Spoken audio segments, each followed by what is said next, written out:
says, I'm ready, I'll go now. All right. A bit of Shakespeare, a bit of Paddy Cavan. What are we doing? I'm going to do a bit of Robert Service. You know, I'm not using the microphone because you'd all be deaf after me. In 1896, an American and 3 Indians discovered gold along the Yukon River on the Canadian side. And it was known as Rabbit Creek, and they christened it Bonanza Creek after all the bloody amount of gold they got. But anyway, it was winter time when they discovered this gold, so it was when the news got out about it, it was impossible for people to make their way up into this place because it was a cold and barren place. So they had to wait till the spring, till the ice thawed, till they could come down the river and get near to this place. And this Canadian government were very clever about the whole thing. They said to the people, all these guys coming up from all the towns around Chicago and Mississippi and New York and all over the goddamn place, they said, you've got to buy 1 year's supply of food and your tools before we let you inland. And that cost about €1,000, 1,000 Canadian dollars, which in today's money would be €27,000. So like it was a fair bit of money to find. So eventually a huge amount of people arrived at Seattle and tried to make their way up, about 100,000. But only about 30 to 40,000 of them ever made their way up to Bonanza Creek. And of course a lot of them lost their money.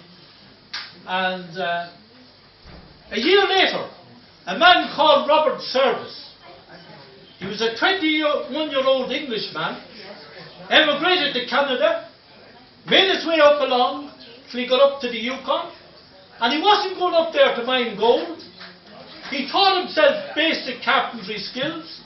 He built himself an old miner's hut, and for 8 years he lived among the miners, collecting their stories, and he wrote 36 short poems. In a little book, it's known as The Song of a Sourdough. And some of the poems in that book are The Cremation of Sam McGee, one of the great bloody poems to recite in any poem. And the other one was, that I'm going to do tonight, is The Shooting of Dan McGrew. Now there's a little story attached to this Dan McGrew with me. When I was about 20, I was in London, working as a labourer on a building site, and there was 2 shifts. One of them was 8 o'clock to 5, and the other was 8 to 8. If you worked from 8 to 8, you got a subsidised lunch at the end of it, or meal.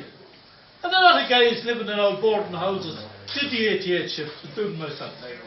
And when the meal would be over, I'd get up on the table and I'd start reciting Dangerous Dan McGrew, or The Cremation of Sam McGee. And one evening this guy came up to me, big fella, about 35, an old man to me at that age, and he said, I love that bloody poetry, Riley. Would you come down to Camden Town and do a few recitations for us? I play the accordion. I get up on top of the counter, and if any fella's not listening, I kick the fucking drink in on top of him. That's it, silence.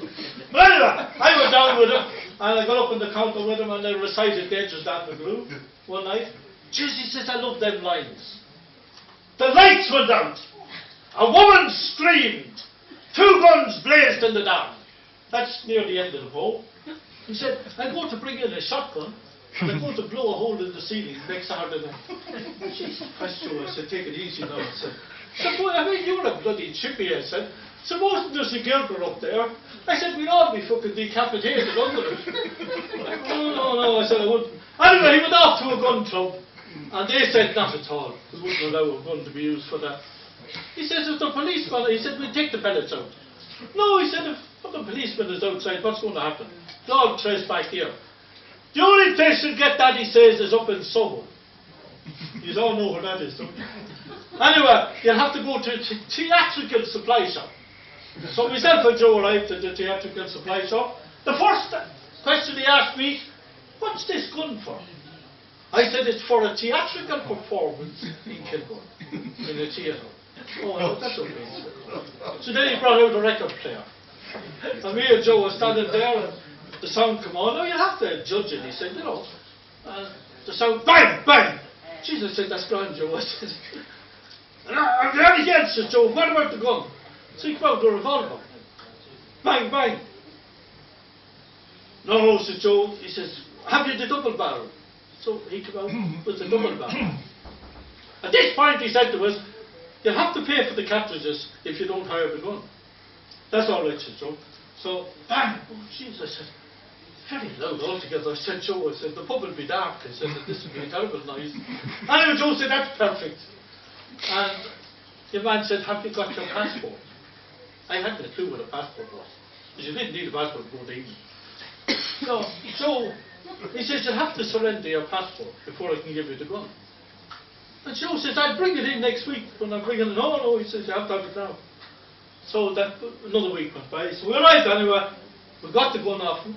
And as we're leaving the shop, I said to him, could you give us just a little toy gun with 2 caps in it? That's no problem. So he gave me the toy. He said, I won't charge you for that.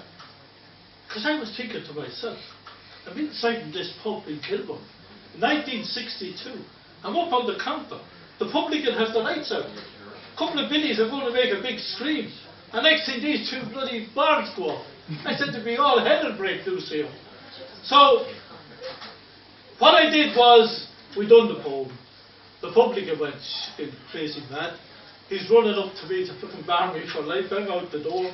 After a couple of weeks, I never see Joe again. So several times, I used to look after the pub for my brother down in Killishawn. He's here tonight with his wife. And next door to the pub was a gun shop.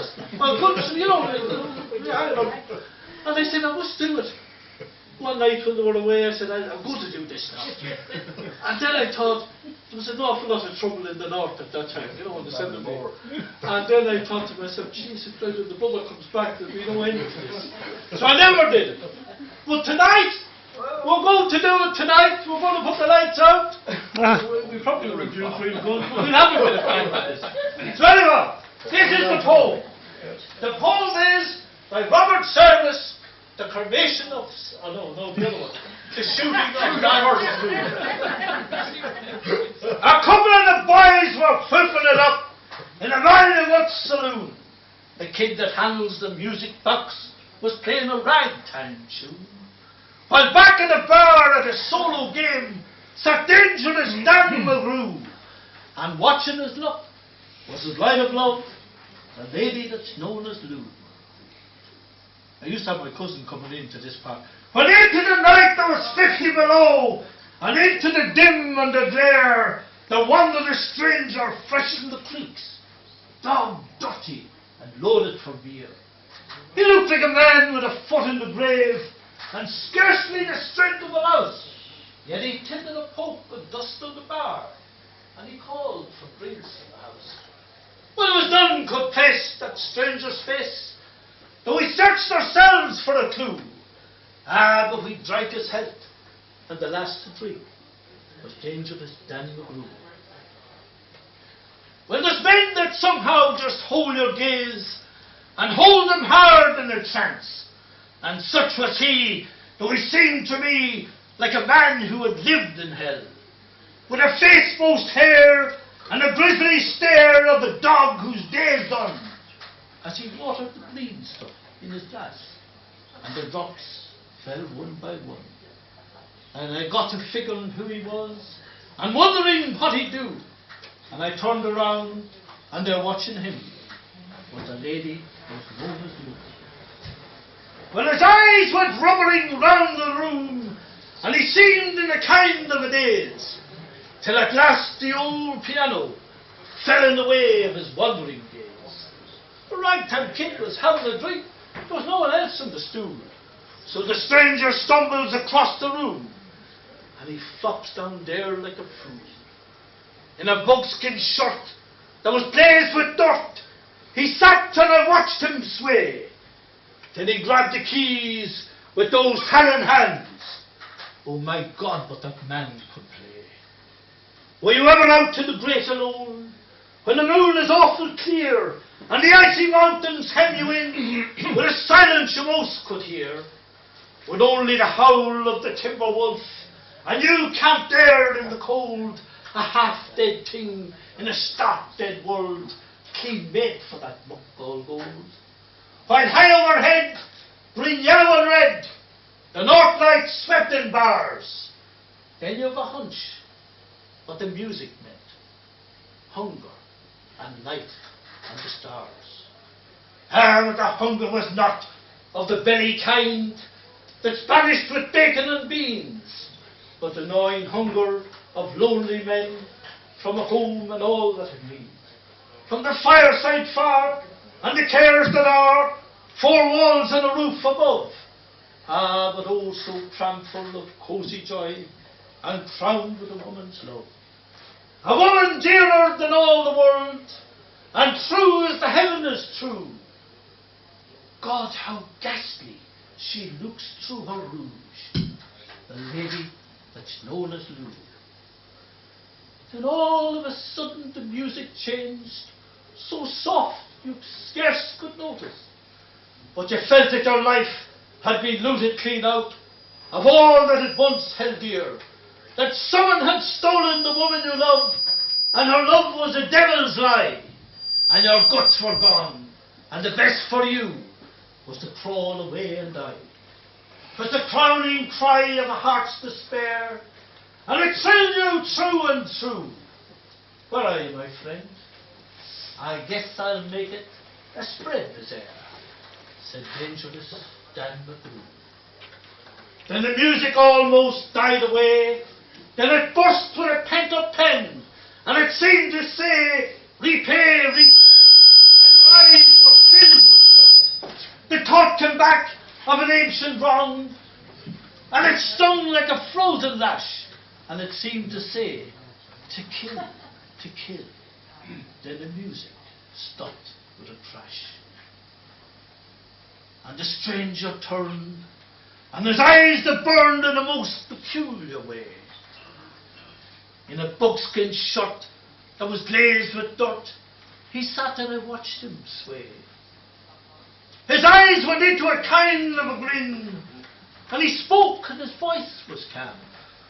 And boys, says he, you don't know me, and none of you give a damn, but I want to state, and my words are straight, that one of you is a hound of hell, and that one is Dan McGrew. The lights went out. A woman screamed. We're back in London. 2 guns blazed in the dark. The lights went up. 2 men lay stiff and stark. Pumped on his head and pumped full of lead lay dangerous Dan McGrew, while the man from the creek lay clutched to the breast of the lady that's known as Lou. Well, some say the stranger was crashed on hoosh, and I'm not denying it so. Well, I'm not so wise as those liar guys, but strictly between us two, the woman that kissed him and pinched his poke was the lady that was known as Lou.